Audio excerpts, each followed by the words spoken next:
संसद का सत्र पिछले कुछ दिनों से विपक्ष के हंगामे की भेंट चल रहा है। ना लोकसभा चल पा रही है, ना राज्यसभा चल पा रही है, जिससे कामकाज विवादित होता है।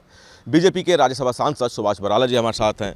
बराला जी, लगातार सत्र जब से शुरू हुआ है, एक दिन भी ऐसा नहीं कि कार्रवाई शुरू हुई हो, कार्रवाई चली हो। किस तरह देखते हैं विपक्ष की इस भूमिका को? देखिए, एक तो कांग्रेस के नेतृत्व में जो पूरा विपक्ष है वो पूरी तरह से हताश और निराश है। जब कुछ चीज़ें उनके अनुकूल चलती नहीं है, चाहे वो चुनाव परिणाम हो, जैसे वो तो एक महाराष्ट्र के चुनाव परिणाम से घबरा करके एकदम से बैकफुट पे आ गए हैं और हताश निराश इसमें किस प्रकार की उलझुल बातें कर रहे हैं।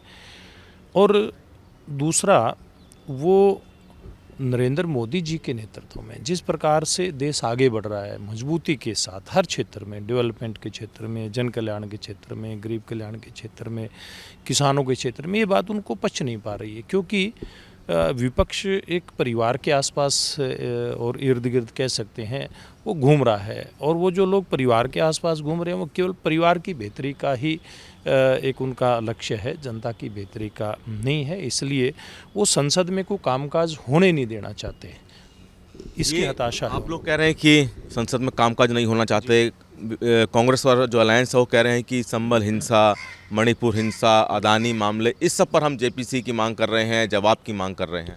देखिए, मणिपुर हिंसा के ऊपर पहले खूब बात हुई है ना, और मुझे लगता है कि ये सरकार ऐसी संवेदनशील है, हमारा नेतृत्व इतना संवेदनशील है।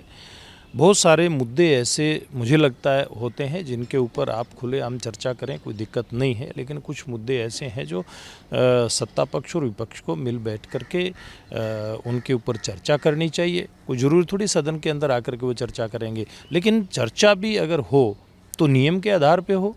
अब लोकसभा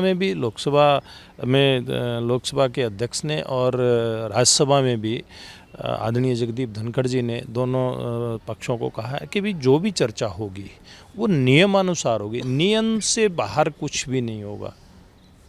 कांग्रेस के परिवारवाद की बात की आपने, तो प्रियंका वाड्रा अब लोकसभा में शपथ ले चुकी हैं, कल उनका पहला दिन था। अब क्या आपको लगता है, कांग्रेसियों को काफ़ी उम्मीद है कि लोकसभा में अब भाई बहन बड़ी हिम्मत से बात रख सकेंगे, ज़ोर शोर से बात रख सकेंगे? देखिए, मैं तो प्रियंका गांधी जी को आपके माध्यम से शुभकामनाएं देना चाहूँगा कि वो पहली बार लोकसभा के अंदर चुन करके आई हैं, और ये भी मैं कहना चाहूँगा कि वो एक बड़े परिवार से हैं, उनकी बात सुनी जाती है, लोग उनकी बात के ऊपर गौर करते हैं।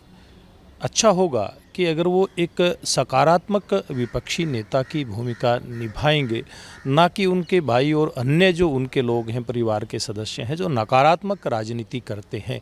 मुझे लगता है कि प्रियंका जी को नकारात्मक राजनीति छोड़ करके सकारात्मकता की तरफ अपने कदम बढ़ाने चाहिए, ताकि उनके अंदर भी एक परिपक्व नेता के लक्षण नजर आने लगे। हरियाणा की राजनीति से जुड़े सवाल पूछूंगा। प्रधानमंत्री 9 तारीख को हरियाणा की भूमि पर आ रहे हैं, किस तरह का कार्यक्रम है? और चूँकि तीसरी बार सरकार बनने के बाद पहली बार प्रधानमंत्री हरियाणा आ रहे हैं। देखिए, निश्चित रूप से पानीपत में प्रधानमंत्री जी का आना, जब हरियाणा में सरकार बनी थी, सरकार जब 14 में बनी थी, तो जनवरी में पहला कार्यक्रम आदरणीय प्रधानमंत्री जी का हुआ था, और वो भी बेटी बचाओ बेटी पढ़ाओ के संदर्भ में था, और इसी प्रकार से महिलाओं के संदर्भ में ही इस बार का भी कार्यक्रम है।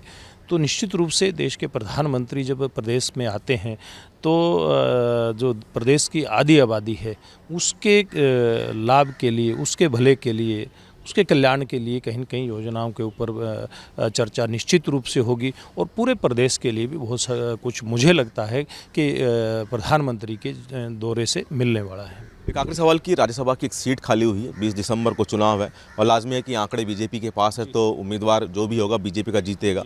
बहुत से लोगों ने दिल्ली चक्कर लगाना शुरू कर दिए हैं, चंडीगढ़ चक्कर लगाना शुरू कर दिए हैं। क्या क्राइटेरिया मान के चल रही है भारतीय जनता पार्टी की, किस तरह का उम्मीदवार अपनी तरफ से बीजेपी उतारेगी? देखिए, क्राइटेरिया सीधी सी बात है, जो हमारा केंद्रीय नेतृत्व प्रदेश के हमारे मुख्यमंत्री जी से, अन्य वरिष्ठ नेताओं से चर्चा करके जो भी निर्णय करेगा वो तो आपस में बातचीत के आधार पे क्राइटेरिया तय होता है, और मुझे लगता है कि अभी काफ़ी समय है, और उपयुक्त समय के ऊपर हमारा राज्यसभा का उम्मीदवार आ जाएगा। बहुत शुक्रिया। तो राज्यसभा सांसद सुभाष बराला जी, जिनका कहना है कि विपक्ष महाराष्ट्र और हरियाणा की हार से हताश है और उस हताश के कारण ही लोकसभा और राज्यसभा में संसद की कार्रवाई बाधित की जा रही है। तो वहीं 9 तारीख को प्रधानमंत्री हरियाणा की भूमि पर आ रहे हैं, उसके लिए पर भी बीजेपी की तैयारियां पूरी है। कैमरामैन प्रियदर्शन के साथ दिल्ली से सूर्य समाचार के लिए विनय सिंह।